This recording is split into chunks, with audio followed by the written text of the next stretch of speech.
Hey, thanks for joining us today. We're going to build off our discussion that we started last time on wisdom. So if you missed part one, I'd encourage you to check that out. So what does the process look like for us acquiring wisdom? When we examined the Old Testament in the last session, we saw how to obtain wisdom, the start, but how does it grow and flourish in our life? This is what it says in James 1:5. If any of you lacks wisdom, let him ask God, who gives generously to all without reproach, and it will be given to him. This is such a simple and straightforward verse, and yet it's so difficult for us to obey because it involves submission. We like to think that we arrive at a point in life where we're self-sufficient. As Americans, we don't like to be dependent on anyone else for survival or support. We like taking care of things on our own.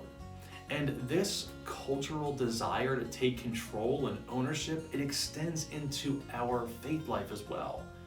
And we arrive at the assumption that since things are good in life right now, I don't need to worry about asking for anything. And I especially don't want to ask God for wisdom. My life is fairly stable right now, so I don't really have a lot of big choices to make. Unfortunately, if that's our attitude, we'll discover often in life that the difficult moments that we are presented with don't enable us the time to play catch up from the days and months and years of lacking that spiritual growth.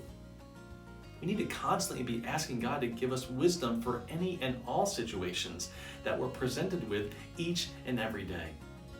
James once again returns to the theme of wisdom in chapter 3 and says this in verse 13. Who is wise and understanding among you? By his good conduct, let him show his works in the meekness of wisdom. Your wisdom or lack of wisdom will be evident to all. And so don't wait until a crisis comes into your life to ask God to work and move in a mighty way. Start today. Acquire wisdom today. Thanks for joining us. God bless.